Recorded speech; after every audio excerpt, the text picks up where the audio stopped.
Hey, everybody. I'm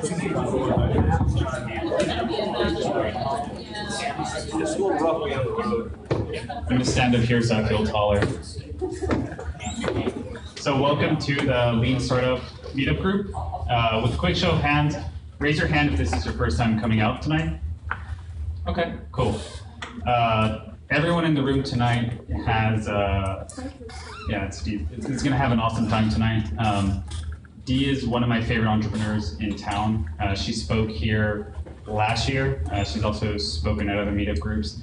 And she's both incredibly entertaining, but also very honest and has lots of great feedback. She pitched me on an idea that she was working for her company as far as something that she needed. And then I begged her to come and present because I needed what she was talking about for my company. And so I know Dee has a lot to cover tonight, so I don't have any other announcements, so I'm just going to hand over the mic to her and let us wow her with her awesomeness.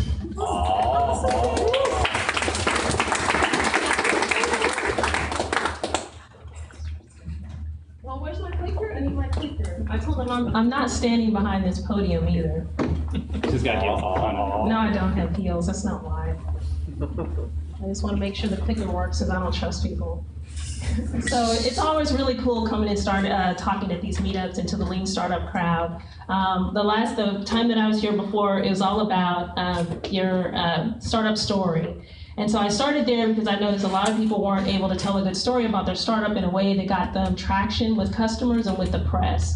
And then once I did that and I was teaching that, we realized, well, all the story needs to come down to is you need to be able to do a pitch, and so I came up with a 6-second pitch, and I taught that because the whole story needs to be culled down to something that you can quickly iterate on the fly. And so I had some variables that people can test as a person, their problem, and the product. So I taught people that, and it was really cool. And then after that, what I started to realize is, well, one of the issues that we have with the pitch and with your story is it doesn't really matter if your business model sucks. If you can't make money, if you can't iterate quickly, it all I could teach everything else, but I came across a lot of folks who were really thinking about their business model, or we have some consultants in the room who are thinking about their client's business model. You're working with the client, their business model sucks, you're gonna have a problem. So I always like to know, first of all, who I have in the room. And I like going around talking to some folks, so I know I have some folks who are in you're just learning about lean startup, or you're interested in a startup. You don't really have an idea per se, but you're in that ideation mode. How many of you are in that kind of area? You're ideating. Don't be ashamed. We're not shy here, by the way. All right. So we have ideation people. What you're going to get out of this is from start to finish. If you're in a new industry, we have some folks who are looking at a new industry, or they're in a new industry, they're not really sure if they want to be in that, and they don't want to do a big fancy market assessment. You want to quickly iterate and know, should I be in here or not? How many of you are in that? I saw a couple folks. And so what you're going to get out of this is start to finish, our exact process. I'm going to give you all my cheats and tips and shortcuts. I'm a process-oriented person. I've been doing processes for 10 years since working at Apple. And so I like putting things into frameworks, and I don't like wasting time. So the goal is for you to use this as a free workshop or consulting session. I hope you have a pen and paper to really start thinking about your idea. Now, there's also some people in here that you're specifically interested in, maybe the 3D printing industry and the opportunities there. How many of you, that is where you're thinking about? Or if you're in manufacturing, wearables, anything like that. If you make stuff, then there's some opportunities in 3D that we won't dive into, or Emiliano will kill me because he wants me to stay focused and get to this one section that he really, really wants to know about.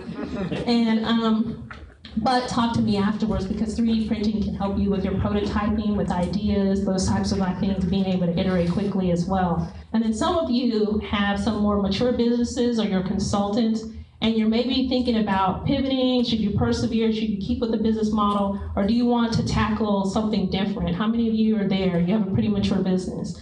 So what you're going to get is, if you're thinking about, cool, thank you. So if you're thinking about a new business model, or you're wanting to change or iterate, I have a lot of stuff about how we did customer development without wasting time. I don't like talking to people who don't want to talk to me. So I hope you're the same way. So there's a lot in there about that as well. So here's why I like the whole lean process. I'm a Bruce Lee fan, and he has a lot of great quotes, by the way. Oh yeah, right? So Bruce Lee says, and you know it must be good, that if you spend too much time thinking about a thing, you'll never get it done. And one of the things that I noticed with business models, and you can tell me if you're right, there's a lot of ideas. You have a lot of ideas, and when you're thinking, it feels like there's a lot, and it can be overwhelming. And the cool thing about the lean model and the lean startup model is the whole point is you quickly iterate and get to a product that you know someone's going to want to buy. You spend as little time and money on that, and that's exactly what I did in a startup with my husband and the co-founder, and that's exactly what you're going to learn today, is how to not waste time. But I wanted to kind of give you where we were. This is May 2014, and I disappeared off the radar after a while, and people wonder where I was and if I was still alive. It's because we had customers that we had to work with. So here's where we were. My husband is the technical person on the team. He is you had something? What's your Twitter handle? What was that? What's your Twitter handle? At Dee Patience. Thank you. So my husband we met at Apple, and we were best friends for 10 years before we got married. And he is a chemical engineer from UT who has a manufacturing background. And like a lot of you, he wanted to really have a better life for himself. It's really stressful working in corporate, working in manufacturing. He'd been doing it for a long time. And so we sent him to UT to go finish a master's in technology commercialization degree. And after that, he got an advisory position at Austin Technology Incubator, and he was working with startups for a year. In the meantime, I still have my full-time job now, and I had that, but over the course of this year, like some of you mentioned in the crowd, you work with startups, but startups might fail. You might be in a startup now. And so after about a year, 3 really good opportunities. It seemed like he was the engineering consultant. They were gonna hire him once they got funded. This is ATI, so they have very high quality people who come in the door. And over the year, every last opportunity dried up for different reasons. Sometimes it was co-founder problems. Sometimes it was just, one time just the investors were really jerking the startup around that has an awesome idea. And the other one, their IP was just taking a lot longer to go through, and they really needed that to move forward. So it was April, and every last one of them, he realized, damn, what are we gonna do? Because I've been the full-time working person, we've been kind of holding out, and our runway was getting really short, and our backs were against the wall. So we said, okay, we have a decision to make, and it's gonna be really tough. And that decision is one that you might be facing right now or at some point. And that's, do we quit or do we keep going? Everyone has faced quit or keep going. And we had to decide as a family, because we have a 3.5-year-old, and he's a husband, he wants to provide for his family, he wants a better life for his family. He has to decide, do I go work in corporate, go back to that 9 to 5, 60, 80-hour work weeks, traveling, whatever, but it's security for my family. Or do I keep at it, this dream of working in a startup? So we decided, this is it, backs against the wall. In May, we're gonna make a decision of quit or keep going. And so what we did is the process that I'm gonna teach you today, and I'll tell you about the results here quickly. But the first place that we started is we decided that we're gonna look at some industries. And I said, okay, Honey, because I call him Honey.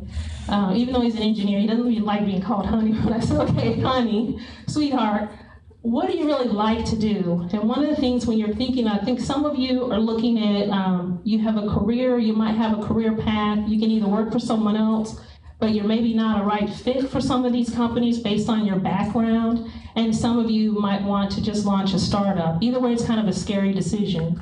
So one of the things you look at is your strengths, and one of the strengths that he has is that strong manufacturing background. The problem in Austin is until wearables and some of these other things, electronics, there's not a lot of people who want to hire that. So we decided, what is an industry that wants you? What's an area that you can use your background that's growing? And that's why we decided for the people who are for 3D printing. He was really obsessed with 3D printing, and I really was obsessed with the market as well as our co-founder. So we thought, well, this is something we're gonna love. We chose that industry, we did some research, and I'll tell you later about some opportunities that you might have or your friends might have, but that was a new industry. So here's kind of the things that we had against us.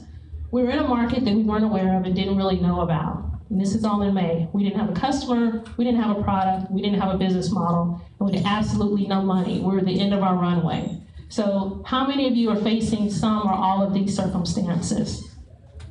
All right, so at least over half of you.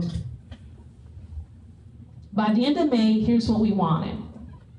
We needed, and this is what you'll need to do if you're facing the similar things, we needed to become experts in this market so that we can understand the market and the market opportunities. We had to quickly get up and running, and you're gonna have to quickly get up and running, and I have an exact process that you can follow that will get you there. We also wanted to do a scalable business model. One of the things about Lean is that consulting and some of these things that we've been in consulting already, and we've been using a lot of our time. And we wanted to build a model that even if it was consulting, we created a product or some type of product-based business that's gonna keep us going so that we can leverage our time. Boom, we wanted a paying customer. So I know that some of you might be looking for your first paying customer, but one of the problems with them is that if you are iterating, a lot of times you might want case studies or testimonials and you're gonna offer your services for free. We decided we're not doing any free work, we're burned on that. We've been consulting for free for a year in hopes that a startup gets funded or someone else gets something, and we decided we're not gonna do that. Paying customer is the ultimate validation. So someone needed to give us money or we were gonna quit. And again, go, no-go decision. Just at the end of the year, at the end of that month, last day of the month, May 31st, done if we didn't have all of these things. So there were some rules that we had to follow. The first is one of the things I would encourage you to do, and that's a whole part of the Lean process, is you needed to really keep the expenses low. And one of the big problems that I have, for instance, in a startup is that I'm one of the first people, because my background is in marketing and branding, is how many of you, the first thing that you do, and you don't necessarily have to raise your hand, but how many of you, the first thing is you buy like a domain? Like if you have a new idea, you're over there and you're on domain site or GoDaddy. I call it a domain offender. I'm a domain offender and I've been there for years, guilty as honor. You know, guilty as charged. My whole deal is I don't want someone to steal my idea. So one of the things that I waste money on is I buy domains. So if you're a domain offender or you know a domain offender, I instituted a 24-hour waiting period or 48-hour waiting period on all domains. And that has resulted in a whole lot of really crappy ideas not having domains that belong to me. Another way to minimize expenses, of course, is that we wanted to make sure, really the mindset here is don't spend money unless the customer really wants you to. You really have to, we wanted to feel a pull from the customer with an idea, or like if they were saying, hey, I really need a business card, I really need a site. We didn't have a domain, we didn't have a name, we didn't have any of that, and we didn't care. We wanted to iterate through this process until we got to the point where people wouldn't trust us or believe us. And that's when we would buy something. That's when we were like, oh, well then hell, let's come up with a name and let's worry about all this other stuff. And we saved so much time and money because we didn't worry about logos and names and all sorts of stuff that does not matter at all. The next was we needed to minimize time. We all have different constraints, and I'll tell you what our constraints on time. I'm working full-time. Some of you are working full-time. This is on a side gig, or you might have a co-founder who's working. We're parents, we have a child. She goes to daycare, and then we have her on the weekends and nights, so we can't work all the time on weekends and nights. So one of the things that we did to minimize time is we said Sunday night and Monday night meetings, Sunday night and Wednesday. So it was Sunday night after the baby goes down, we would have team meetings with myself, my husband, and the co-founder on Google Hangouts. And so we would get on those, do the just basically haul ass the rest of the week. So what we did is you have to make decisions quickly and go off in different directions and really be able to do the research that I'm going to show you here. And when we came to Wednesday night, that was a check-in meeting. How are we doing? Some of you have way more time than us, and you can do the stand-up meetings every morning. If you can meet with your whole team shortly, briefly, then that's fine, but we just didn't have the time to do that. So we had to just basically use Sunday nights and Wednesday nights to really just hit it hard on things that actually mattered. Here's one of the really important things is if you're gonna rapidly iterate, you have to be able to make very, very quick decisions. How many of you, you're just kind of by yourself right now, you don't have any co-founders or anything like that, it's just you? Okay, so a fair amount of people. The other people, you have 1 or 2 co-founders, employees. So if you have someone with you, one of the things that we did, there's a couple ways to do this. In order to make fast decisions, what we ended up doing is we knew that we had to split our time. I'm working full time, my husband was a technical person, so here's how we set this up. We had buckets. Each person had a job to do because we only have the rest of the week and we're meeting twice. So you need to think about either you can divvy up your time into jobs or you can divvy it up by person. So what we did, and what I would encourage you to do is if you have multiple people, we wore different hats. So what we would do is think about it like a factory model. So let's say, how many of you watch How It's Made or any of those shows like where you've seen factory production? I'm obsessed, I like that type of stuff. Cool. And so with How It's Made in a lot of those shows, they show a factory production line.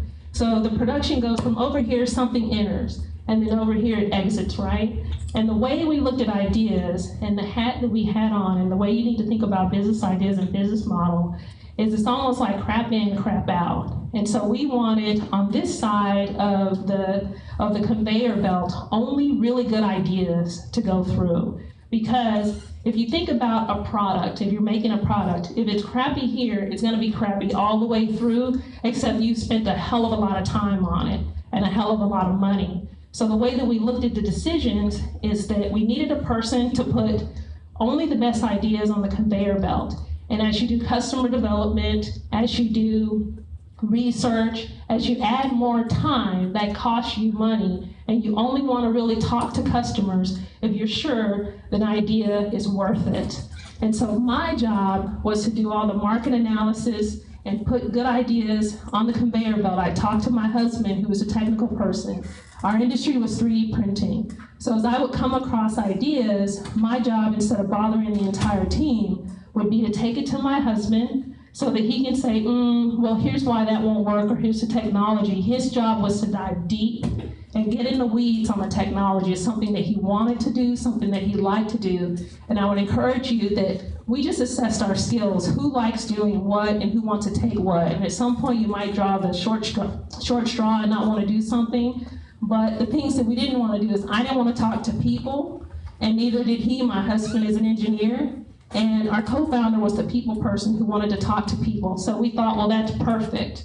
In the beginning, I'm a process-oriented person. I'll come up with a process to iterate on ideas, only put good stuff on the conveyor belt. My husband would inspect the ideas. He did the deep dive on the technology and the market and what the opportunities were and say, this one's not great. And what we used is kind of a keep, toss, or shelf.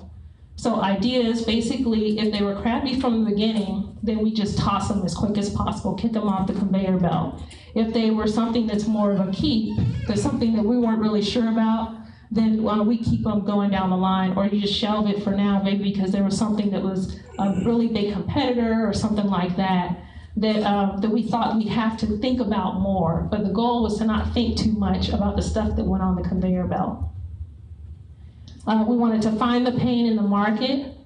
With this last couple, it was really, really important to us. One of the main problems that I identified and saw when people are pitching is a lot of times they're actually pitching something that no one cares about, or they're treating a product that no one cares about. And so if you find that customer pain, which is what the lean startup process is, then you're really going to actually be talking to that customer in their language on something they actually care about. And again, what we wanted is a lot of times, like I wanted kind of some ideas from you guys. If you've been pitching or you're talking to a customer trying to sell something, how many of you have kind of gotten that lukewarm, that sounds like a good idea, that sounds like something, yeah, why don't you build that, and that's something we might think about. Hell no. So it was like, hell no, we got a month, we don't have time for people to think about stuff. We want to quickly get to the pain, and we want to be able to solve that problem. And again, this was by the end of the month. And the way that we knew that we solved it was that the paycheck is the ultimate form of validation. Someone was going to hand us a check and it wasn't going to bounce.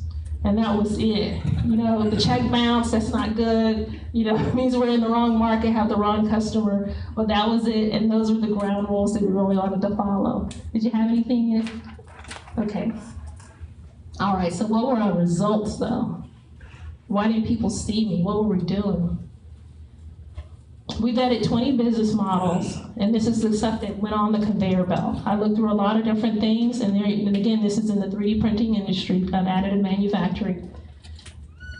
We did a deep dive on 6 as a team. So 6 of the ideas I took to those weekly meetings, because remember, we only had we ended up having, we really had 5 weeks, but really this happened in 4. So I put stuff on the conveyor belt, 20 business models, as a team on that Sunday and Wednesday night meeting. I said, hey, this is something we should think about. After we did a little bit of customer development, we chose 1.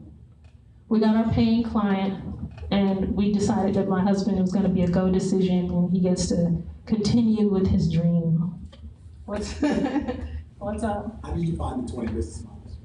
And so I'll tell you, it's in here. Tell you exactly how I did. Boom! How do I do it? Is that what we're here for? So I don't know, I kind of wanted to come up with a really fancy name for this, so I called it Rapid Business Model Iteration. I like it for some reason, and Emiliano does not. I'm not a bad person, I don't know what I'm getting. He doesn't like it, he just like vetting business models, that was boring.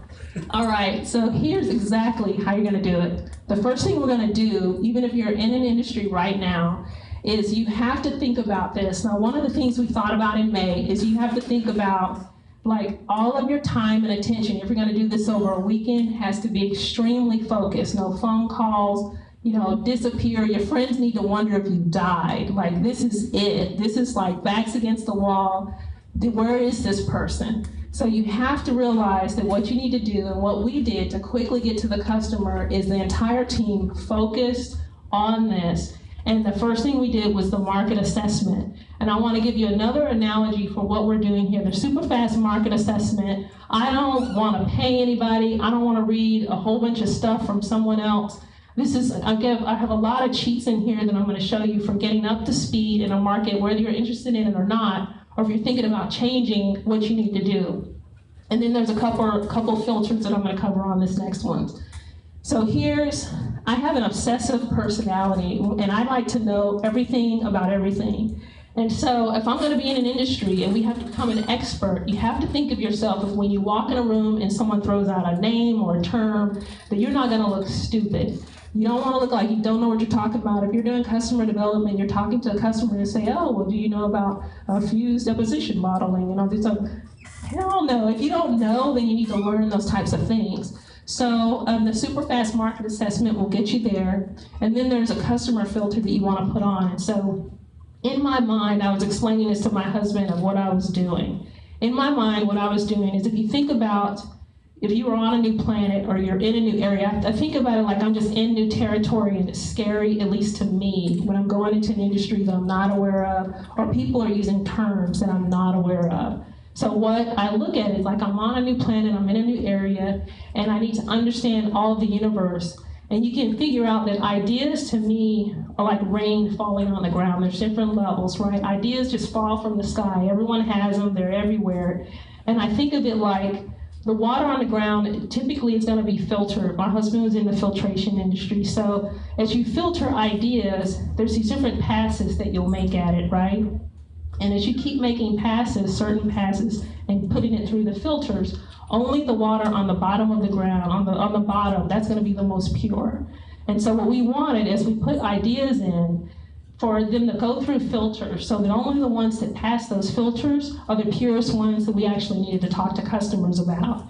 And I know that with Lean Startup, they have this saying of get out of the building, partially because I'm an introvert and I don't like talking to people, is I didn't want to get out of the building. I wanted to stay in the building. And so if you want to stay in the building, what you do is, I'm going to encourage people, if you stay in the building and you put stuff through these filters, you don't waste time talking to people about something that isn't going to work in the first place. Again, going back to that factory model where you're putting crap on there. So how I got to the business models is I did the super fast market assessment, And then once we went through some of the filters, that's when we saw whether or not it would work. So here's the 3 filters. You do your market assessment, that's like the ring pooling on the ground, and sometimes I call it a cesspool of ideas because it kind of clouds your mind, it's confusing, there's a lot of ideas that you'll have. And so the first filter, I'm going to teach you really a shortcut later, that's your customer filter. Have I solved a problem? Do I have a customer that will actually pay me? And there's a really quick acronym that I have for you that you can do it in like seconds. The next is the company solution filter. Does my company, the 3 of us, the 4 of us, the 1 of us, have the capability to deliver to this customer a solution that's going to solve that problem? Do we really want to do this? There were some industries that opened up, and when we thought about it, we were just kind of lukewarm, like, I don't really want to serve that customer. I really don't want to be in that. So again, it'll take just seconds in thinking about it, of if that should be something you should even look at. And then the competition, your market filter, that one, I always think about this, and it comes from my customer development background, is that you always have to understand who the competition is and how you're going to stand out. Like, I'm not afraid of Walmart being my competitor, and the reason is because they suck, and they suck on all sorts of levels, and people hate them. And I like people who hate someone else, because that means that I can somehow stand out and be competitive in that space. So if Walmart's in a space, that's awesome. It shows that it's validated, but maybe I'm going to do something a little different to stand out. So that's one of the areas that I look at. You want your competition to be hated.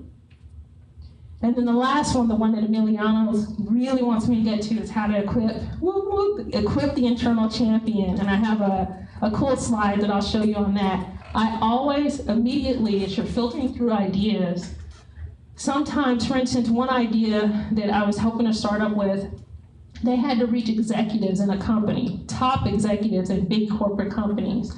And I said, well, okay, there's 2 ways you can do this. You either need to create an internal champion, someone who's going to run that up the flagpole for you, or you need to really kind of step it down on the type of company that you need to reach. Because if you always have to talk to the executive, and that's the only person, there's always decision makers, but how do you reach that decision maker? And so I told them, and same advice to you, is that you have to create a champion, you have to equip the champion. How are we on time? We're at the point. Okay, we're good. All right. So the market assessment is this whole where we get started, and this should help a lot of you. So we wanted to discover where the opportunities were. And I have some other like Google Docs and things that I can show you if people really care. When I'm doing a market assessment, here's where I start. I start with, I want to know who's talking and what are they talking about.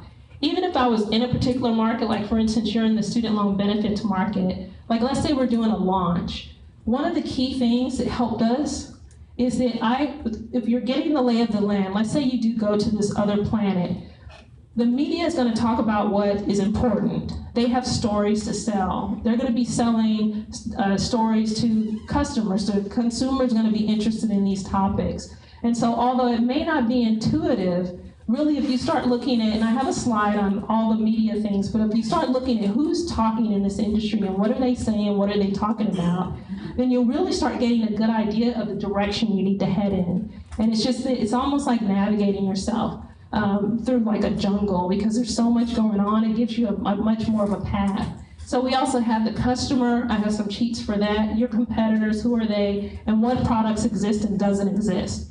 And in my hat, so again, you're in Dee's mind. What I do with all of these things, all the products, is once you understand this, who's talking, what are they talking about, what are the customers talking about, and who are they, who are my competitors, and what type of products, I look at it, I put things in 2 buckets. One bucket is what is, and one bucket is what isn't. What exists and what doesn't exist. What are they talking about? What are they not talking about? And I always have in the back of my mind, once you do enough research or you really look at something, you're going to start realizing what they're not covering. You'll just see patterns, and I just see like holes in like just these patterns. You'll see that that is a missing spot in there. And so that's the goal of this, is to put stuff in the buckets so that when you get down towards the end, you start realizing well, no one's talking about this. Is there a reason why? And maybe that's the gap. And that's exactly why we changed our business model towards the end and went with the company that we have right now. So this one's the next couple slides are going to be just some really quick cheats. So again, with the media, here's how you do this. Basically, I want to get a couple industries. I have 3D printing industry, so I can give some example. Who else is in another type of industry, or you might want to do some research tonight and maybe want some examples? What do you have? Tourism. Tourism, oh, that's a good one. Restaurant industry. Restaurant, tourism. Okay, so restaurant and tourism, remind me, so we'll do some examples. So in the restaurant industry, are there certain books or things that are published, different reports that come out, annual reports? What are they? The National Restaurant Association puts out about 3 or 4 reports a year about it. So he's in the restaurant industry. National Restaurant Association puts out trends and reports. You're in the tourism industry? And what do they put out certain reports, those types of things, publications?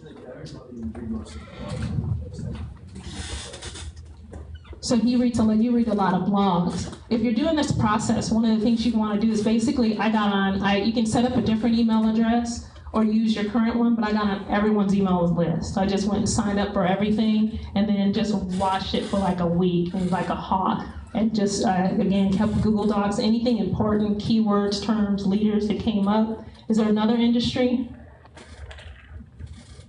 Who else has another industry? I think there's some, what do you have? Consumer electronics, well, you have a whole lot of stuff. So consumer electronics, you have, of course, conferences.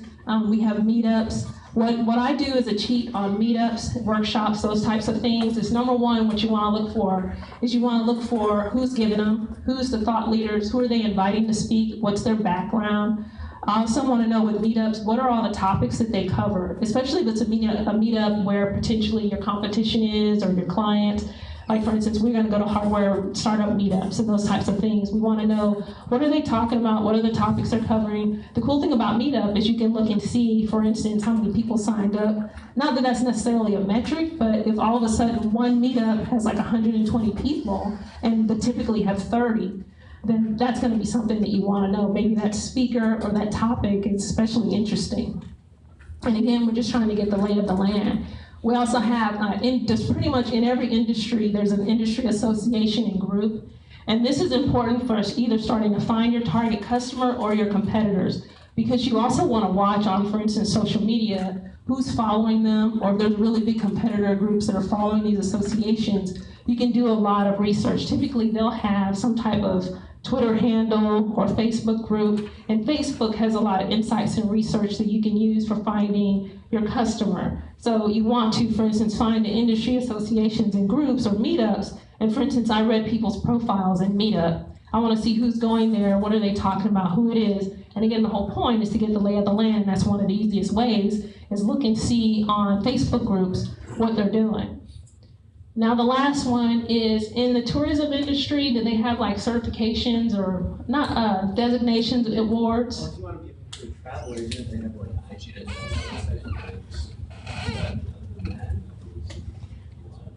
one of the reasons that I like certifications, you said they have some, one of the reasons I like certifications is I like to see what they're teaching and what they're not teaching. Again, I put it into buckets, and so for instance with certifications or awards or positions in the industry, that I like to just understand what those are. And then this is all going to come together when you get a little bit later. So this is an email that I sent. Here's one of the cheats on this. Anytime I get ready to know an industry, whether it's social media or travel or tourism or education, I just use keyword and then I send it to an assistant that I use. I used to do it all myself, but I found that, for instance, TaskRabbit, people per hour, I use Task Army, Task Angels, the task-based services, a lot of times you can get people to do this for like $10. And if you think about your time, we're trying to save time. In my case, I'd rather spend $10 than do this myself. And so this is an email that I sent, and there's a formula for it because we call ourselves cheap bastards. My husband and I are kind of cheap bastards a little bit. But what we do is we just like to save money, and I don't like spending a lot of money on logos, on branding, on business cards.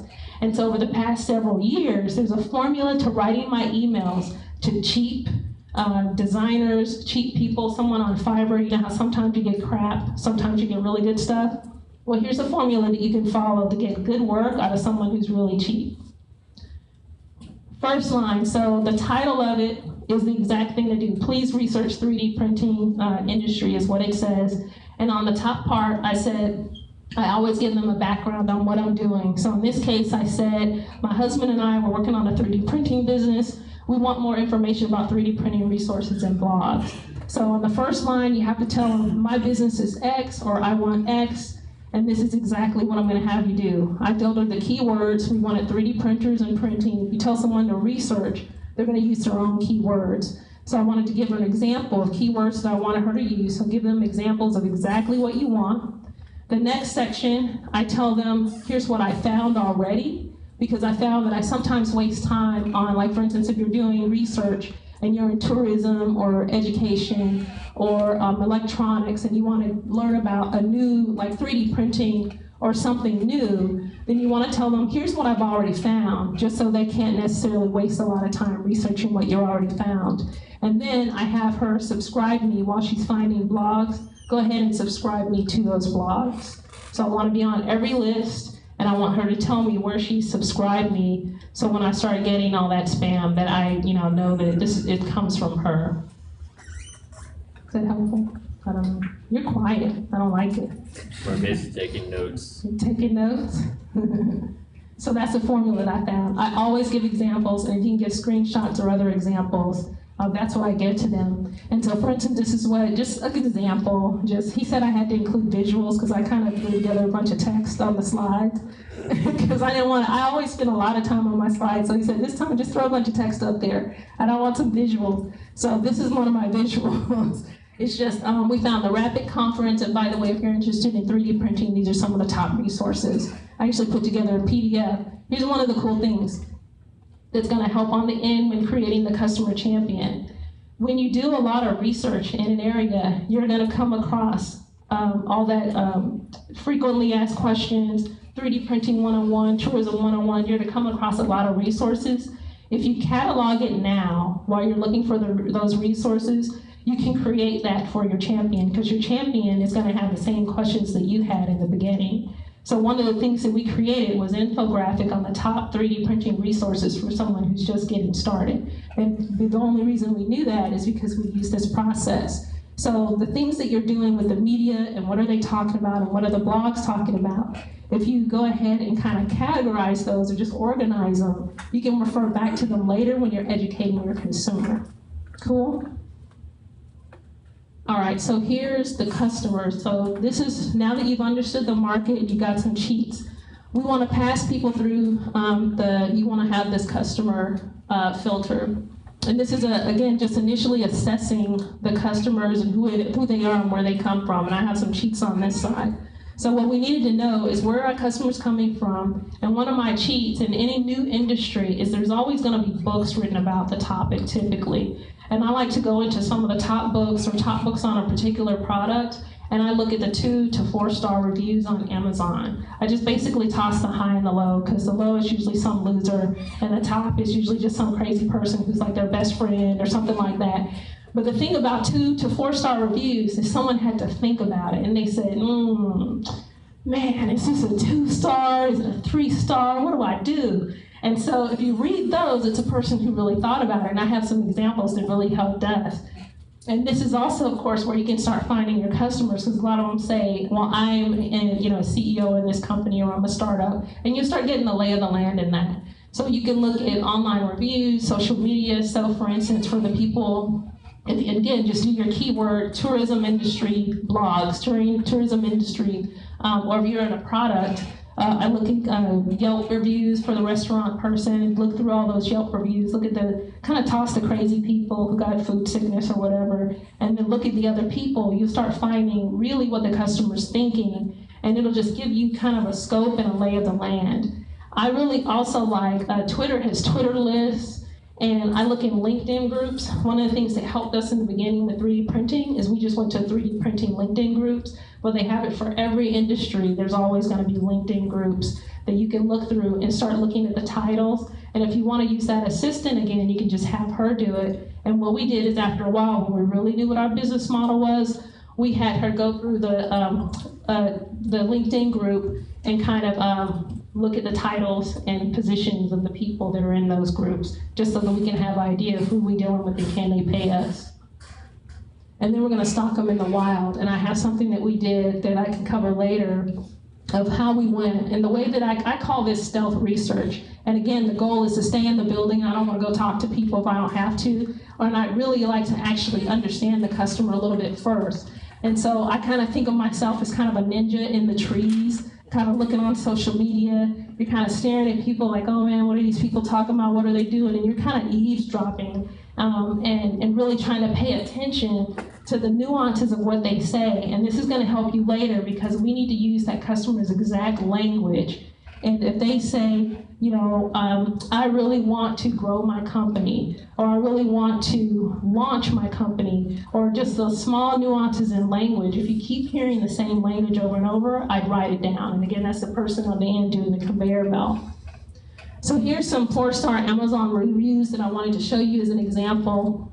4-star and 3-star. Our company, the 3D Exec, we ended up with 3D Executive Education.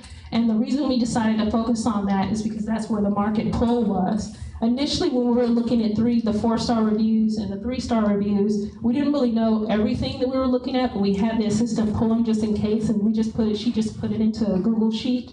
And so, for instance, one of the things that they mentioned, a word that I didn't know about at the time called rapid prototyping. They were talking about supply chain. They were saying, well, here's what I wanted to read this book about, but they didn't cover it. So we started paying attention to those things and who the customer was really mentioning. And this one was really good. This is a 3-star review where he said that basically he was really interested in offshoring and using 3D printing to bring back jobs. And that's actually what we do a lot now. We didn't realize it at the time, but that's a hot, hot topic. And that's where a lot of the pull came from when we have a client now that's basically wanting to do the same thing. So I'll make it through the competition filter. Okay, so here's where we are. Right now, you've kind of gotten the lay of the land as far as the media, what are they talking about? The customers, you have blogs, sites, we're self-stocking them, we're kind of like ninjas. And what we're doing is we're taking them through, after a while, your customers in the media will probably mention the majority of the big competitors in your space. And so what you want to look at is a couple things in here. You want to start stocking your competition as well. And I have a slide here, I basically say, I want to know who hates each other. And so what I look for, again, with my mindset, is I look for a Godzilla versus Mothra. I look for 2 big industry giants that are just going at it. And one of the things I do is completely stay away from the space that they are trying to target. In 3D printing, our Mothra and Godzilla is Stratasys and 3D Systems. And they're completely throwing everything that they have at the education space, K-12. And their business model, which is also on here, is that they're giving away the printers for like $2,000 printers for $99 because they want that education customer. And so when I was putting things on the conveyor belt, if the word K-12 education came up, they got chucks immediately. And another thing is think about like Godzilla and Mothra. Godzilla, for some reason, likes Tokyo and New York. He goes stomping around in Tokyo, he goes stomping around in New York. So I don't target New Yorkers or anyone in Tokyo. So what that means is basically, anytime you have a big competitor who's targeting a specific client, you better have some goods and an unfair advantage for standing out. So some of the things in this model, in business model iteration, is if we had, and this is just our mindset, we needed a customer by the end of the month. And if you can go to the big dogs, why are you gonna mess with us? So we didn't want to deal with it. So if there was a Godzilla or a Mothra in our industry, if they were in a certain price point, we wanted to be like on the ground, sneaking in and going to someone else who's not in that same space. So you don't want to tackle an industry giant. And one of the ways that you know, I look at who hates each other, but also customer reviews of these companies and other companies and competitors is always like, the best information, because that's how you're gonna stand out. So if they say that these people have crappy customer service or they have great customer service, you can kind of start positioning yourself against that. So I always look for customer reviews, who the customer is, or the B2B client. And if you want to, again, kind of look on social media, that's when you find out the problems that these other companies are having. Because there's two things that can happen. One is if another company is having a problem, you might be having that same problem at some point. And then the second thing is just maybe that you need to do something a little different, and you can kind of weasel in and find a little space in that area. And so these are kind of the competitors that came up to us after a while, and they're all really big companies. And so what we did is, in a way, they validated some of the things we were doing, but you'll see when we get to company filter, we just needed to be able to kind of sneak in and do something a little bit different. How am I on time? 37. Cool. The last thing is, remember our buckets. Once you understand kind of what the media is talking about, who the competitors are, what customers think about them, what are the customers saying on social media, on LinkedIn groups, all those types of things, you're going to start having ideas, and we started having ideas of what is and what isn't. And 3D printing, one of the things that kept coming up, and if you're interested in the industry, one of the things that kept coming up is that all of the education and everything that you learned about it was all very technical. There's a lot of Kickstarters, everyone was pretty much focused, and you're shaking your head yes, on equipment, for instance. So if you're thinking about like making a 3D printer or creating that, there's so much competition in that space that we said there's a whole lot of this, but there's not a whole lot of what else. And what we started finding is there's not a whole lot of education on which products to create and why someone should use 3D printing in the first place. So again, we just use Google Docs, and we just have folders in Google Docs. So we started putting ideas and the customer reviews and what people were saying, and outlined it that way. So on products, that's the main thing, is to ask what is, what isn't, what exists, what doesn't. And there's a really important question, especially on technical products, is you need to ask, why doesn't something exist? And what we started asking is, just because something doesn't exist doesn't mean that it should.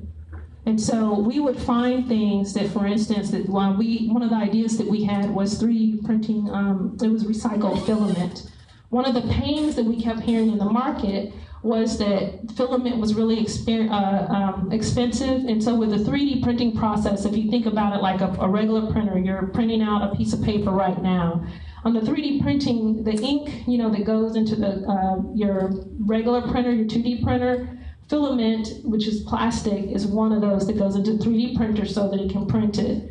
And so if you think about back in the day when 2D printers were really expensive, you have laser, you have color, etc. It's the same problem for 3D printing. And what companies would do is they sell you the printer, but then if you remember, the toner was really expensive.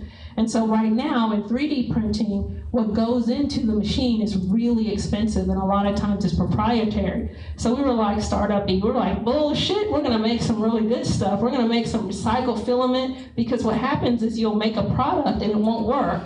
Well, you have to recycle it, and it's creating a bunch of trash. And so there was sort of a movement to take that and make it into filament, which was, it's gonna be more green and it's gonna be cheaper. So we thought, hells yeah, we're gonna do this. And there's a couple other reasons why that didn't work.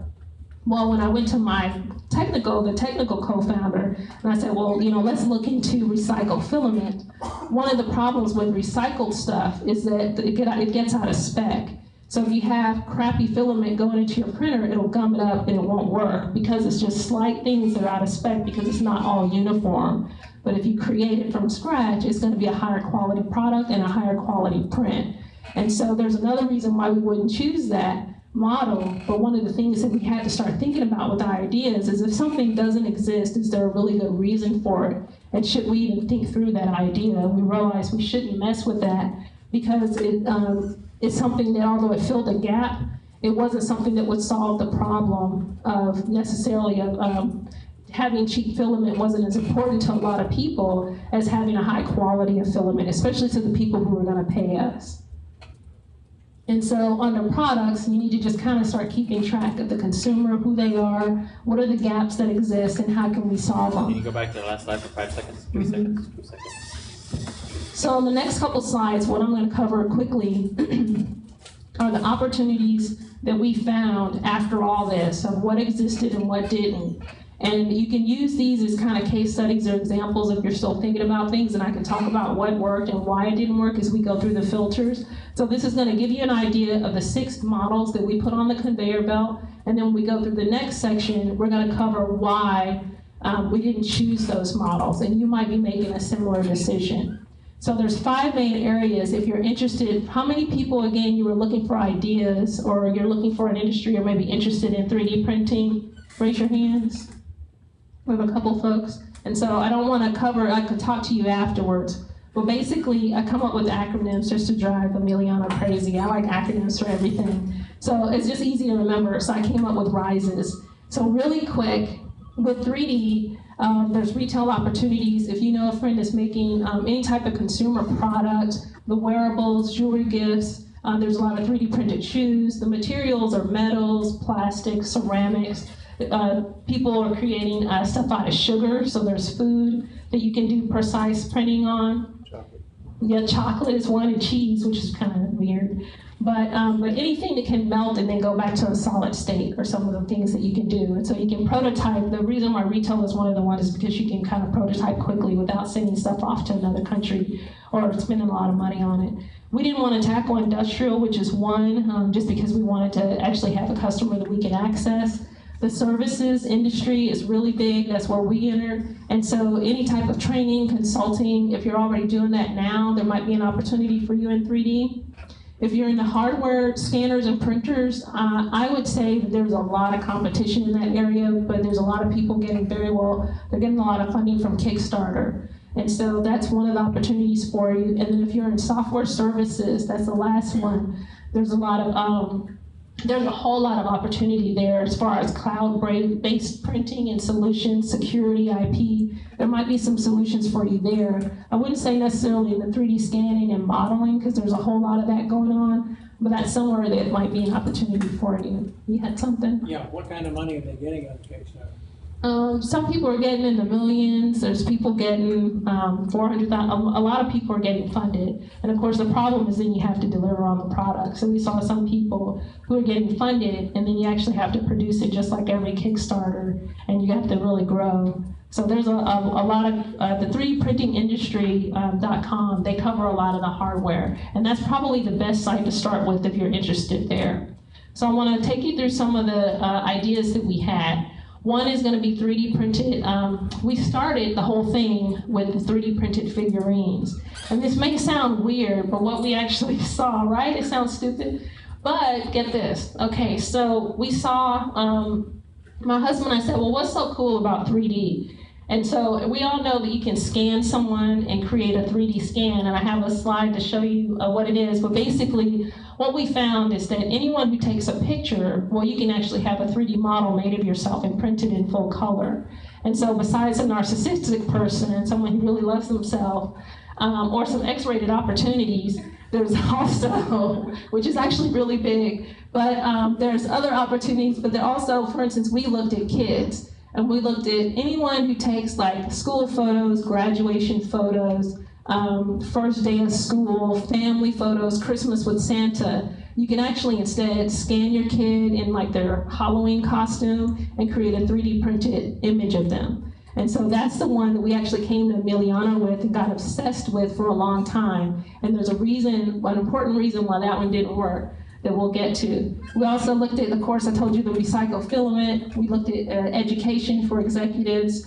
We found that there was a gap in the scanning market. So one of the ideas that we're working on right now is a 3D printed photo. It's a photo booth.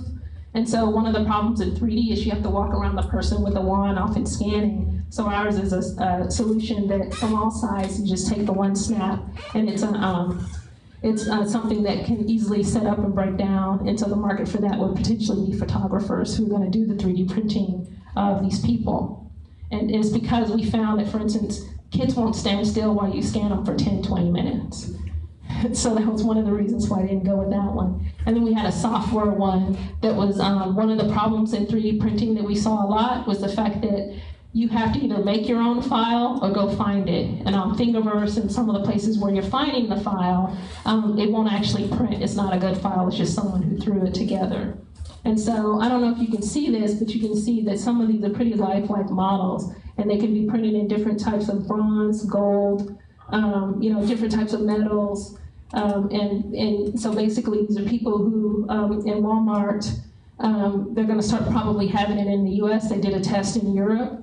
And so Walmart is in the 3D figurine market, except we wanted to do it custom for photographers. Any questions so far? All right, so this is the section that I think Emiliana wanted me to get to. The other one I know was long because I really wanted you to understand exactly how much research it would take in a short period of time, maybe using an assistant. It's not a lot of work. It's a matter of just a lot of paying attention and a lot of focus, and you can do this. And I just wanted to give you the tips and ideas so that, like, looking on Amazon reviews doesn't take like a genius to do that. But if you can have a person do it for you, and I recommend someone from your team does this. Like, you can have someone pull it for you, but you need to assess and look for the language and look for where the customers are and what they're talking about, because you're going to be the one that says, aha, this is the gap that I found, and this is where I want to head. So in the next section, it's all about the filter. So what we did, this whole thing that I just took you through, is the market filter. Understanding where are we, what's happening, who's who, who's the leaders, where's the gaps, what are we talking about here. The next section is those filters where you start getting to the purest ideas that you'd actually take back to your team. So if you're like me or you're by yourself, you're gonna go through this. So what are some ideas? Who are the types of customers that you have? Who has a type of customer that you want to maybe use as a case study for this thing real quick? Well, like ride sharing. Ride sharing people. I like that. Ride sharing. What do you have? Commercial real estate agents. That's good. So commercial real estate agents, ride sharing, I think will be good. Anyone have one more that you want to test? What's yours? Product manufacturers. So product manufacturers. Okay. Consumer product manufacturers. So keep your 3, and we're going to do a filter on them. What do you have? Doctors. Doctors. All right. All right. So we got doctors, married people. We like married people. What was that? They're about to get married. Okay, so for my people who, I'm going to ask you some questions, and this is exactly what you guys are going to need to do when you're figuring out your customer. So when you're looking at a business model, the first customer filter, the first thing that we need to remember, if you're starting from scratch, we are not in the business of convincing people. I want you to repeat that. We are not in the business of convincing people. I'm not here to sell someone and beg and plead, and this is why you need me. One of the things that we had is we were like, we have to have a customer who will beg us to pay them. And you, when you enter a sales meeting, you might be in the wrong business, or you might need to change the way you're approaching the customer if you feel at all that you have to convince them. One of the problems with the figurines is we were looking for the problem that we had to solve, and we always had people kind of give us that lukewarm response of, yeah, I can see that. But the thing is, in the figurine business, the reason we didn't choose it is because the price point had to be somewhere to make it worth it, between $100 to $150. And Walmart in Europe was going to price it at about $69 US. And so we had a couple problems with that market when we were looking at it. So one of the things we found is we have to find who is the person who's going to pay $150 instead of getting a photo. If you look at alternatives, instead of just getting a photo from any place, that they're going to actually pay for a little statue of their kids. They have to be a crazy person. So, right, and I'm a crazy person, I actually wanted one, so they're going to either have to have a passion or pain. So it needs to be someone, if you're in your business you're looking at, they need to have a passion for tourism or electronics or what it is, or pain. And so that's what we were looking for. But we're not in the convincing business. And I want to give you, in the next 2 slides, I adapted this from Ramit Sethi. How many of you have heard of him? Just in one, yeah. And so he has what he calls, what did he call his abilitiness and willingness? It's called the pay certainty. One of the things that Ramit Sethi teaches entrepreneurs how to start a business on the side. And the only way you can start a business on the side is to have a customer who has the ability and the willingness to pay you. And I expanded that to include the evidence. And so I call it AWE, you're testing against this. So with the people who had the customers, the first filter is the customer that we've chosen, do they have the ability to pay us? Can they pay us? Can they afford it? What's their sales cycle? Can you hold on long enough for them to make these decisions? So we want to, as quickly as possible, get to decision makers.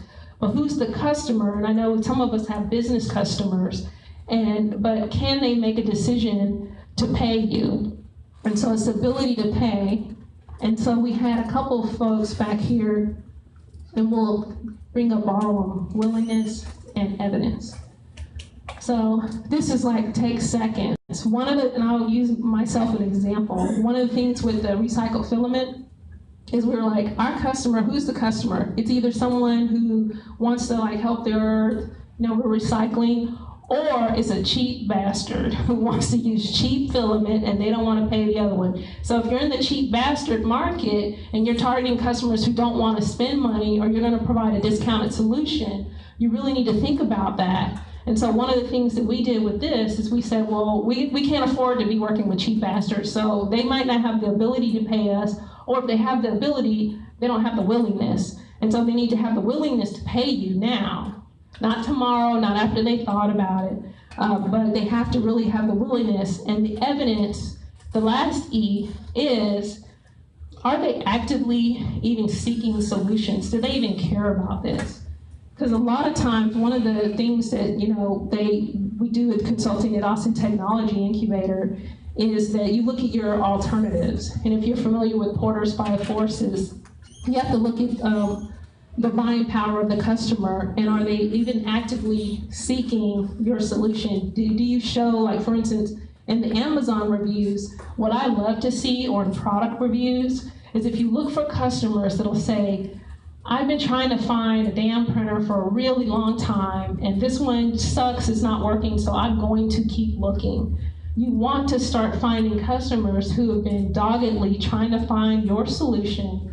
Maybe the competitor sucks, or maybe they're a godsend, but you want to see in that market that you're entering that there are customers specifically seeking somewhat around the solution that you're offering. So you want to hear them say things like, I'm really glad that y'all are creating something like this, or you want to see which alternatives they're using. If the alternative is, I'll just kind of deal with it, then that's not good, because we've come across, and that's kind of where we were in that figurine space, where it's not so popular or so cheap that people really cared about it that much. And that's again why you might have to, but don't you really want to capture this moment with your child? And you start feeling like you have to convince, and instead of feeling like I'm being pulled in a direction for the customer, I felt like that we're just trying to convince them and draw them in. Go for it. So one question on that is, you told me this idea verbally, and it wasn't until tonight that I saw the figurines. And when I saw the figurines, I was a lot more impressed by it than when you were like talking about human trophies. And so in those tests, were you pitching verbally, or did you have some sort of prototype or image of what it was? So this question is, one of the ways that you might get to where you feel like you're convincing is that the customer doesn't have an exact idea of what you're even talking about. So what we did for our prototype is we showed people the Walmart video, that's for the still image, and we say, hey, look at this is pretty cool, isn't it? What do you think about this? Would you want one? So that's what we used, because we couldn't afford to create a prototype of it. But we wanted to be able to get to prototypes, which is what you'll see in the next one. So that's a good question. So that's why sometimes people, you do like some type of test. Again, if the customer started saying, well, maybe, but I really want to see it, if we started hearing that, that's when we would kick ass and really try to go get a prototype. But what we used instead is just kind of a piece of paper that showed them, and the video that showed how it was being made, and that seemed like it was good enough at the time to really feel whether someone would pay us.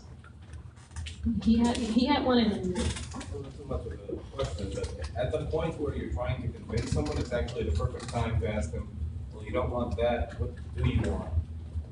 And that's a great place. If you're fighting very hard to convince them that they want your product, then that's a great opportunity to ask them what their pain actually is. Yeah, and one of the things he said is, so basically what he was saying is, if you feel like you're having to convince someone, maybe they don't want your solution, they want something else. So that's the time to do further customer development. So that's correct. How willing were your customers? Were they willing to become customers for any kind of products? So one of the things that, that's a good question. So he was asking, were they willing to pay? No. We found that, we think that they really liked the idea. People really liked the idea, and we could have gone in that direction, but I'll show you on the next slide why we couldn't. So again, I mean, you can steal that. If you like this idea, you can go for it, but I'll tell you exactly why it wouldn't work for us on the next slide. So the first thing, of course, do we have any other examples?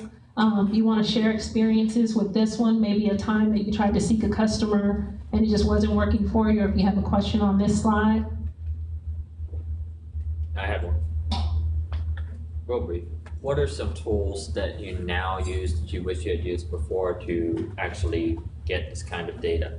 You were mentioning some earlier, and I was wondering if there are any tools now that you would use, whether free or money-wise, that can help you establish these metrics for you as somebody trying to justify your business. So were you doing like ability, willingness, and evidence on the customer? So what a lot of people do in Lean Startup is just the standard customer development stuff. You might do some type of survey. A lot of times what we do is on the ability of the customer pay, we really focused a lot on whether or not they're seeking alternatives and those types of things. Like we really tried to look and see what people were saying, and then this is when you're doing a customer filter, this is when you actually talk to people. Like we have our conveyor belt, and the conveyor belt, the whole point is that you're over here and you're spinning out good ideas. We obviously had a good idea, and so that's when we started talking to people, and that's when you just pretty much get out of the building. And you can either, if you have more of a software product, that's when you might start doing surveys.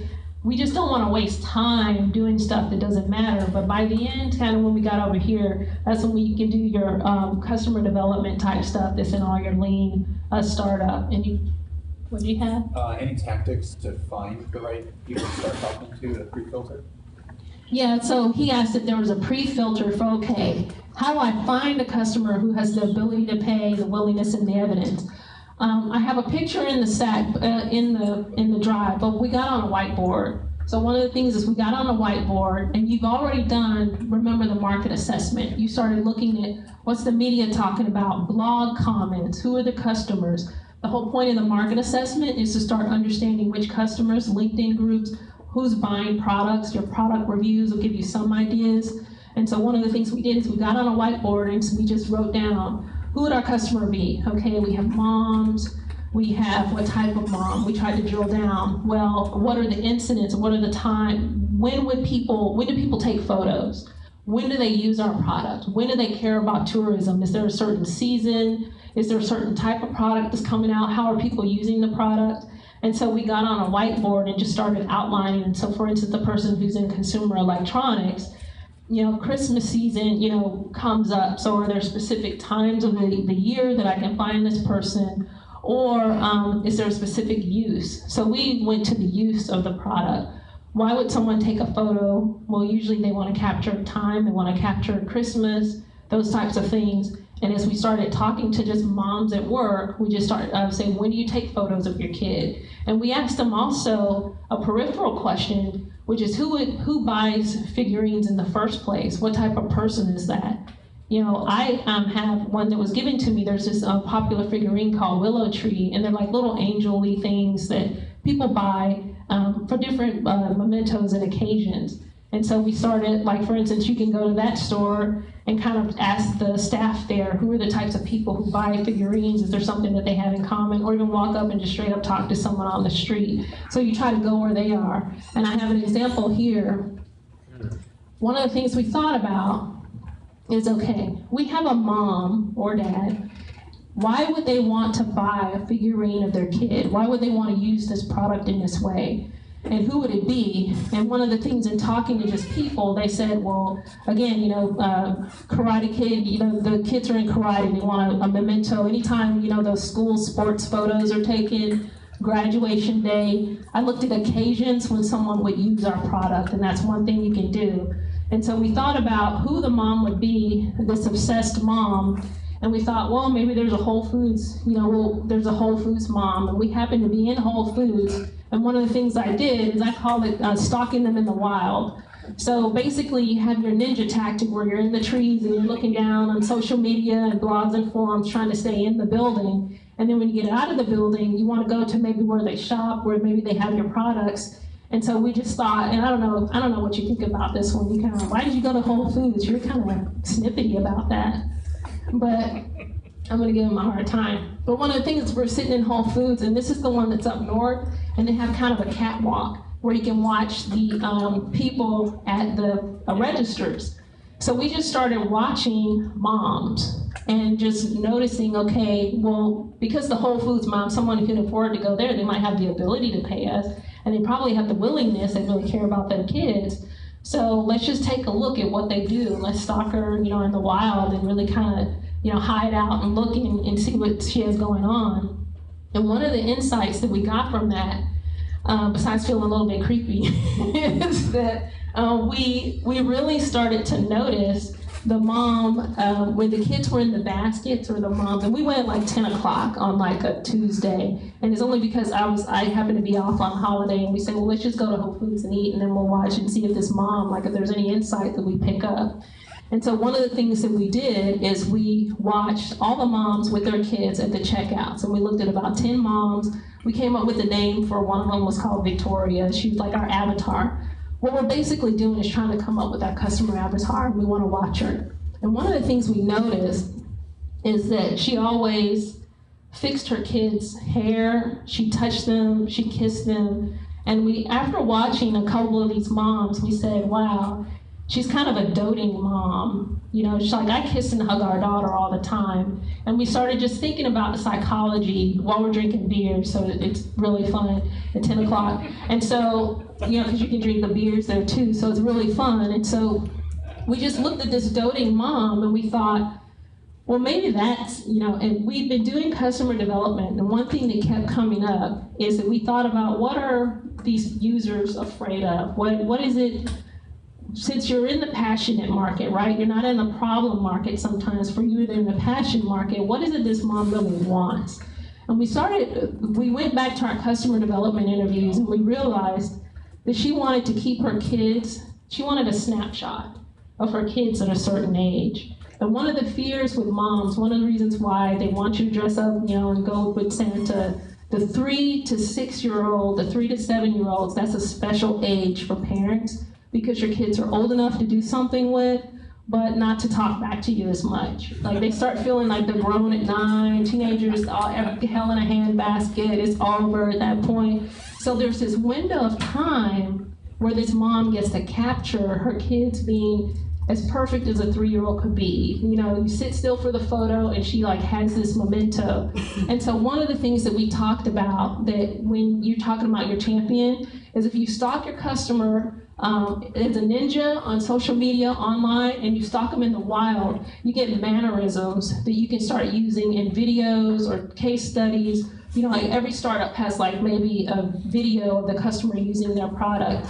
So we started getting these mannerisms of her kissing her child or holding her child. And so that was just informing us, at least psychologically. So when we're talking, so if we were to create a video later that shows this mom, we would probably, instead of having the cheesy photo of her just sitting in a portrait studio, we might show her out and about, and maybe having her kissing her child on the forehead or something like that. It just informed us and gave us a little tweak that we thought maybe we understood her a little bit more. And you can do this at conferences. You can kind of watch how people interact, stand next to them, see what they're talking about. Some of these association events, etc., is one of those things that can really help you. What's the time?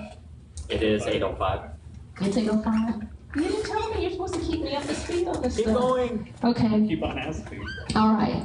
So the next step, and the reason why we finally kicked off the other one off the conveyor belt, is you have to apply a company filter to this. You have to ask if it's right for us, and you also have to test it against awe. And what that is do you have the ability to deliver the product, the skills, the expertise, and resources, the willingness to compete in that market, one of the things we realized is that although we had the skills and we can develop some of the expertise and the resources in terms of the printing, that we were not, we kind of didn't want to be in the crazy mom market. We're like, what's going to happen if you actually succeed in this market? Do you actually really want to work with these people? Do you want to work around the competitors? Is it going to make you miserable and unhappy? Or is it something that you kind of don't really want to do? Like, we really didn't necessarily want to do a whole lot of consulting. And can you gather the evidence via case studies, examples, real world experience, etc., to be able to deliver that? And so that's why a lot of the products kind of went off the conveyor belt, because we either didn't have the willingness to really doggedly attack a market, or we realized that we didn't necessarily have the skills and expertise to do it. And then on a competition filter, we really tried to answer, can we really be number one? Can we really have some unfair advantages? Is there something that really makes us stand out? And the number one question that we asked is, if your number one competitor comes along and they offer your product or service for free, will you be completely disrupted?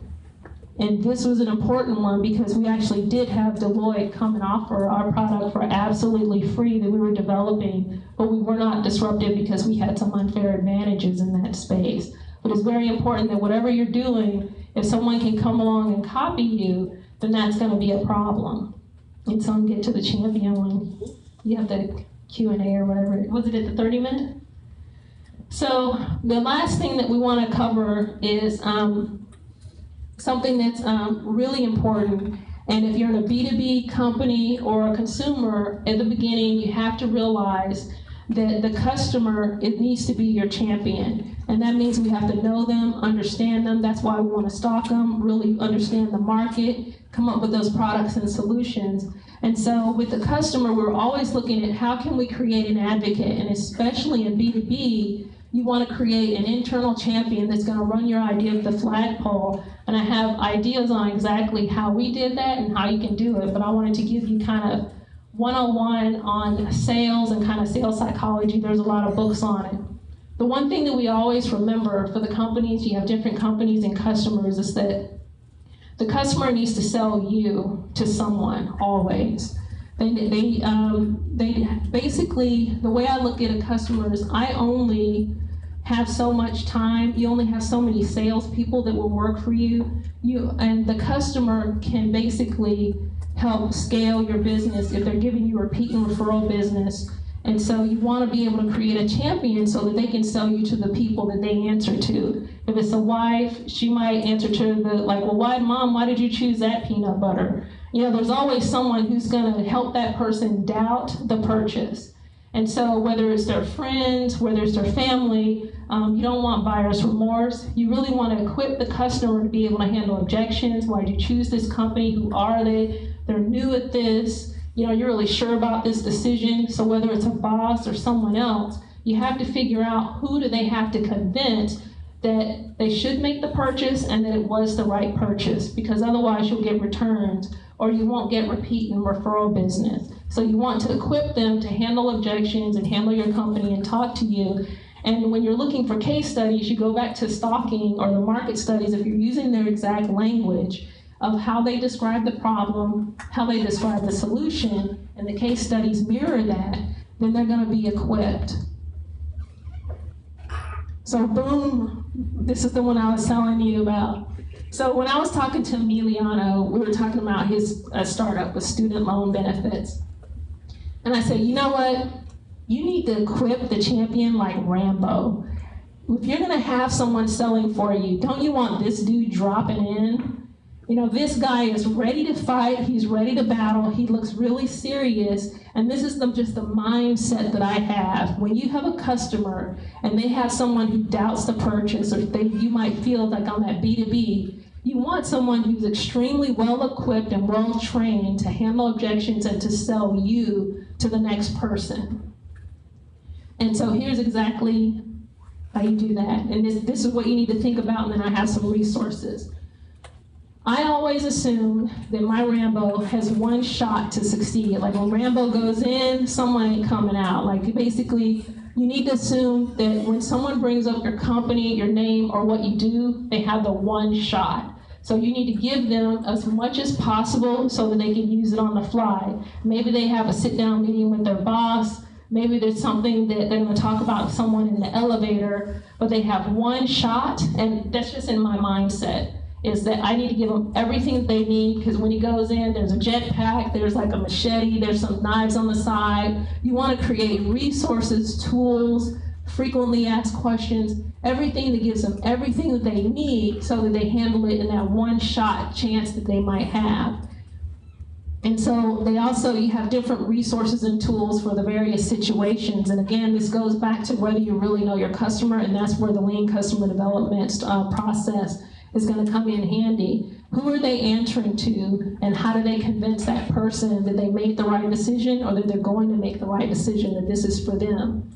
And so another thing that I thought about with Rambo is that he knows how to use the weapon. So if you hand someone like a bunch of videos and they can't make it out or really can't understand it, it's not really going to help you. You have to keep it extremely simple when you're creating a champion. You're going someone to go into battle and they're strapping all this gear on. You want them to know how to actually use it, and the only way to do that is to keep it really simple. So here's some cheat sheets. And you can find these a lot of times if you've done the market research. Remember, we created a top 10 list because we've done market research and we know the questions that people are going to ask in the beginning. Your champion is going to have people that they have to convince, and it's going to start off with the same questions all the time. So you might have a frequently asked question, so you might search for tourism, if you're in the tourism industry, or you're in the rideshare, frequently asked questions, rideshare, check, top 10 list. And I do a search in Google, I put PDF or PowerPoint, PPT after it. So for instance, if I'm doing a Google search, I want to know, I do 3D printing PDF and 3D printing PPT PowerPoint, because then I'm pulling up presentations that other people posted online. And I want to look at what those presentations are, and if there's any information we can kind of, I wouldn't say steal from it, but kind of steal from it. Another thing people like is I'm seeing, especially in social media, if you're blogging, if you're talking about something, process maps, mind maps, flow charts as a downloadable file that they can get from your email list. So hey, you come and download our free mind map or a process chart or something like that. It's more advanced. I'm seeing a lot of infographics and stats and those types of things. One of the things that I do is you can find some ways using our cheap labor example, one of the things I found is shortcuts, is that you go to the big stock photo, iStock photo, 123rf.com, some of the photo sites, look for vector files, and they'll often have vector files, EPS files, that are shortcuts on graphics that you can use. And so I say, hey, to someone on people per hour, the graphic designer, create a top 10 list using this 10-step flow chart that I found on Big Stock Photo, or here's how it can look, and you're giving them an example.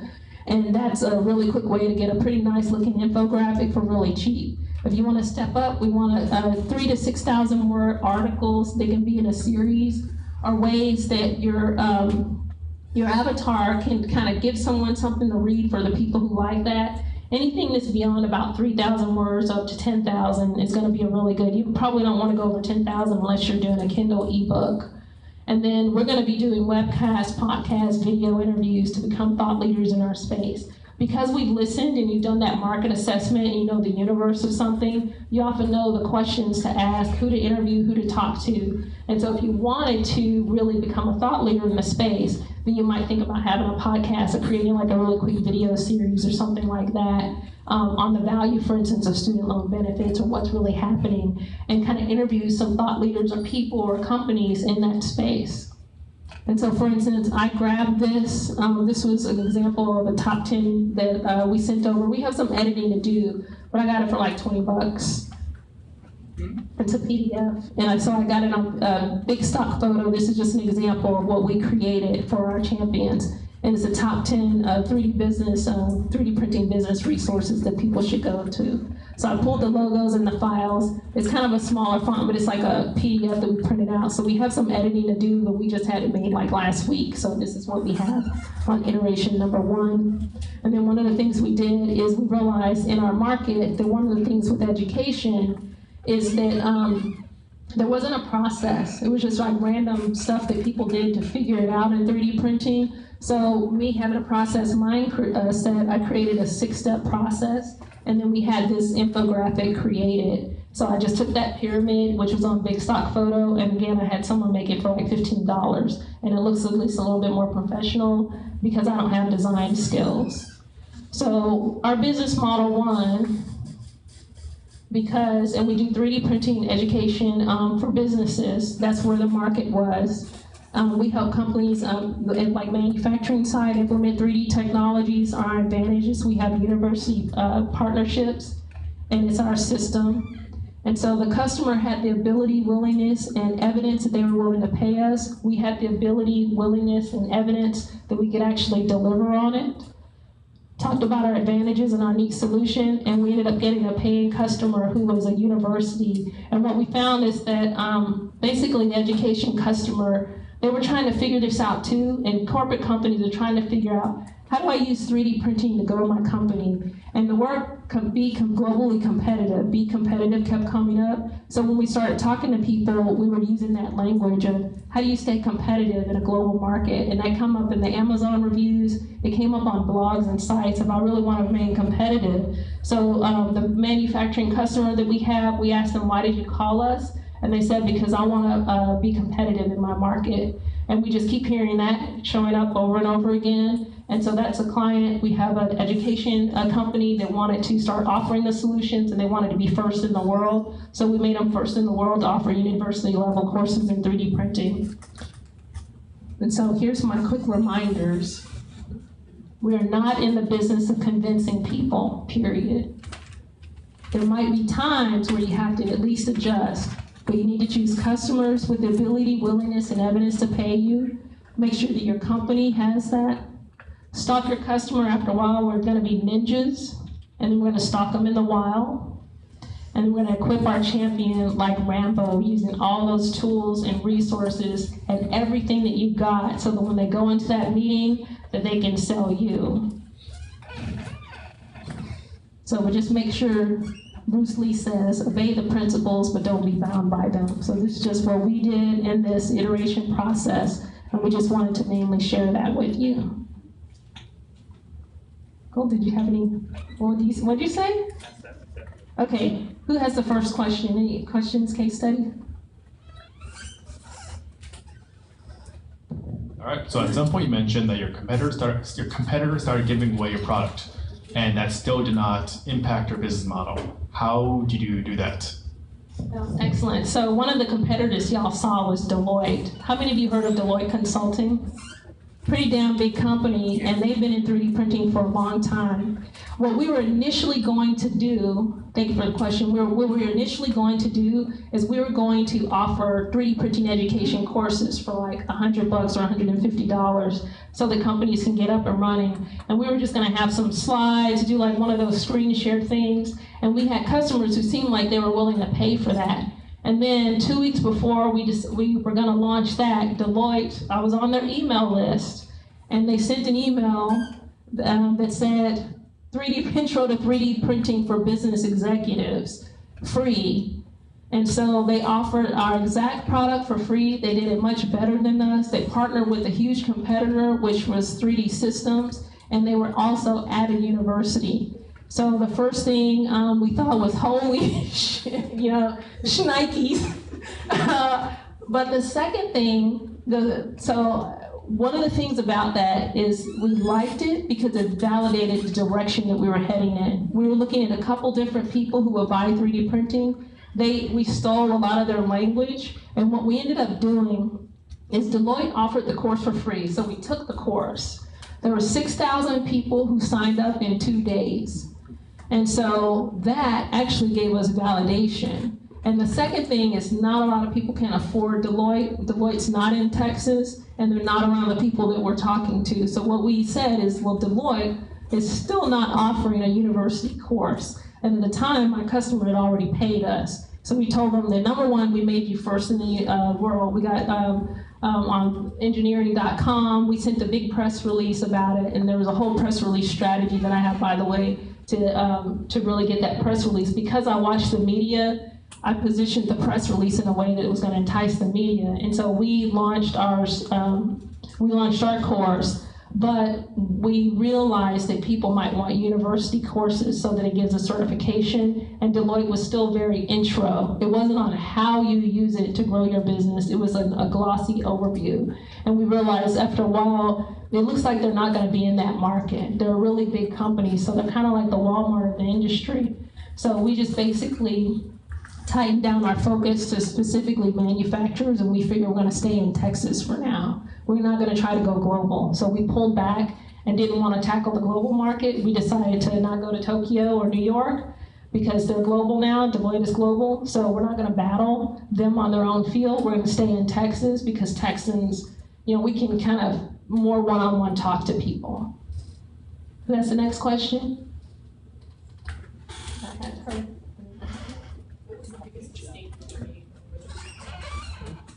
So she said, what is the biggest mistake that we made in the month-long process?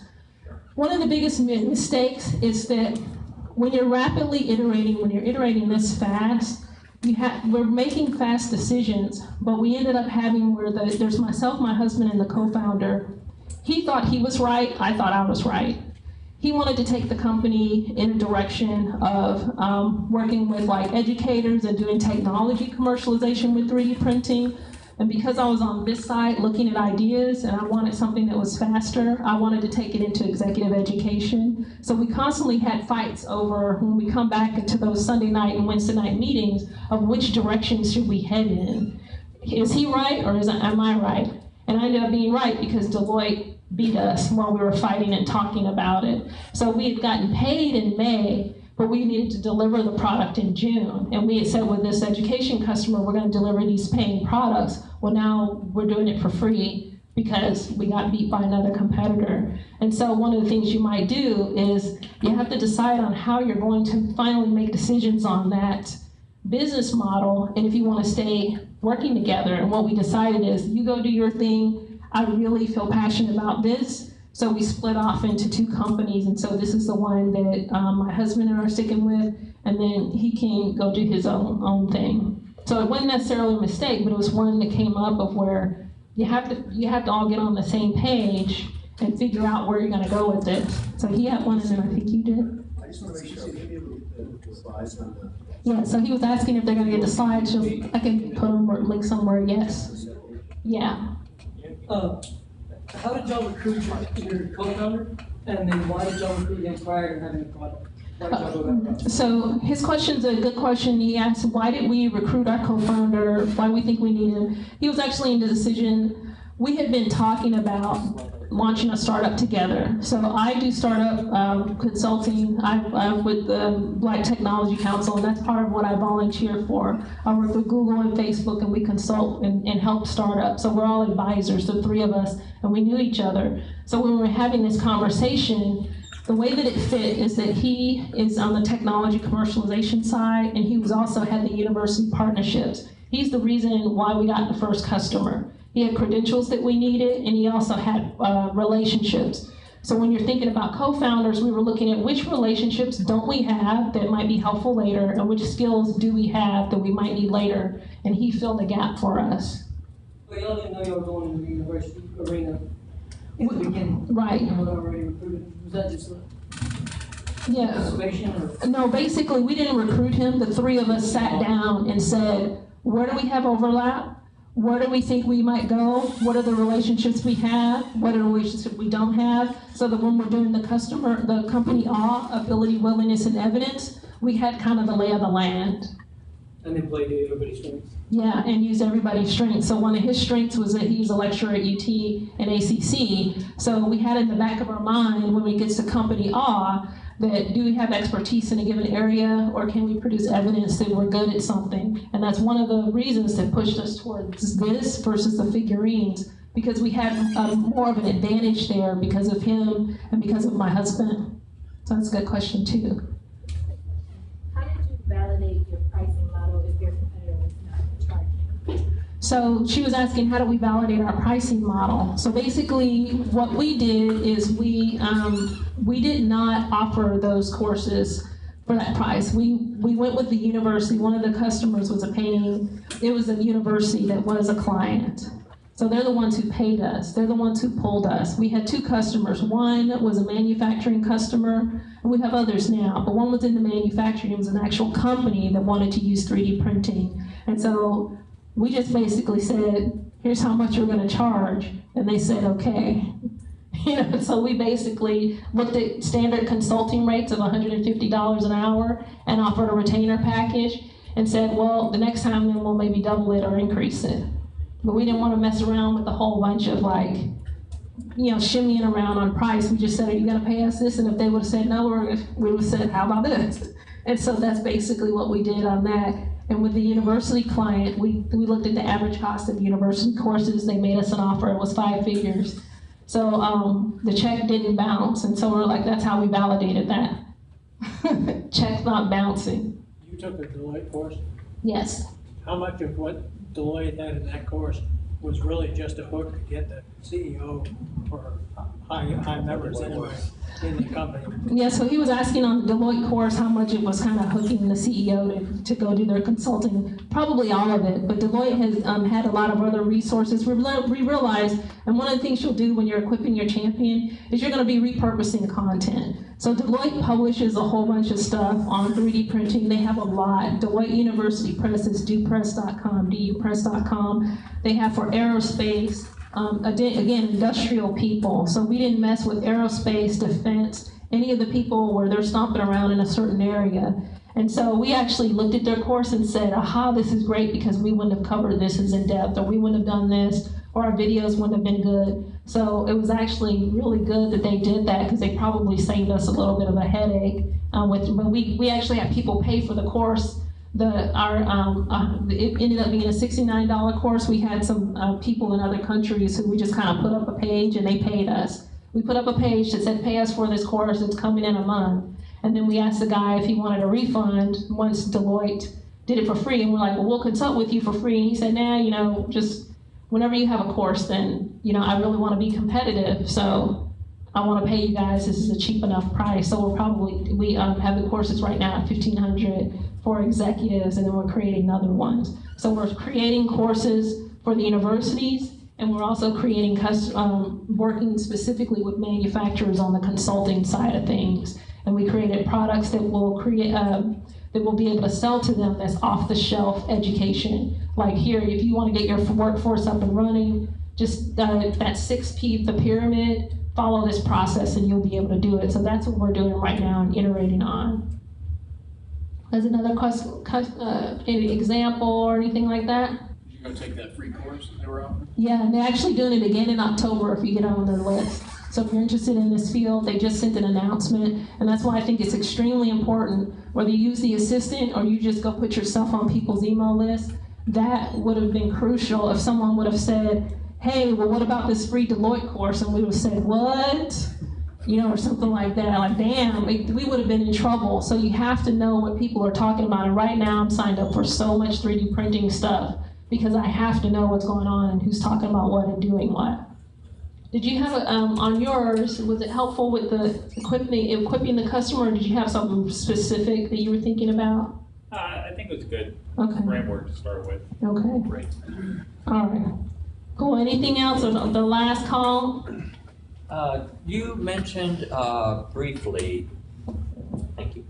You mentioned briefly some different resources like TaskRabbit, Fiverr, maybe even SurveyMonkey tools that you were using. What other ones can you list? Because I noticed you didn't have a slide for what you used to essentially outsource, and what kind of essentially did you actually have results with that you Well, so the main thing that we use was Google Drive and Dropbox just for keeping track of stuff. I would keep Google Drive folders if like we were interested in a business model, and we just use Google Sheets because it's just easily, we can share. One of the things I do is I write out specific instructions and send them over. I use just screen capture software, just to quick screenshots. I have a Chromebook now, so I take screenshots or I give examples to these people. I use people per hour for design a lot, and I found I look at the reviews of the person, how fast the turnaround is, so I use them.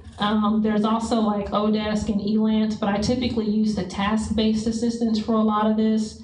And so I use Big Stock Photo because they have a 35 image free trial. That's a 14-day free trial where every day you get like 5 photos. So if you really are sure that you want to enter something, all you have to do is sign up under an email address and you get a free trial and you get to download 35 free high quality photos for your site or your blog.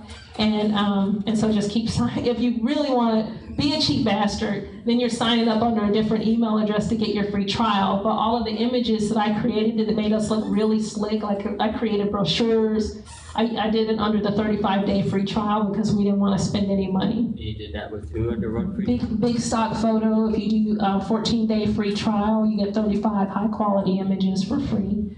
And that's how I did the infographic and everything. And you own the rights to it? Yes, and you own the rights. All right, thank y'all very much. I'll be here after.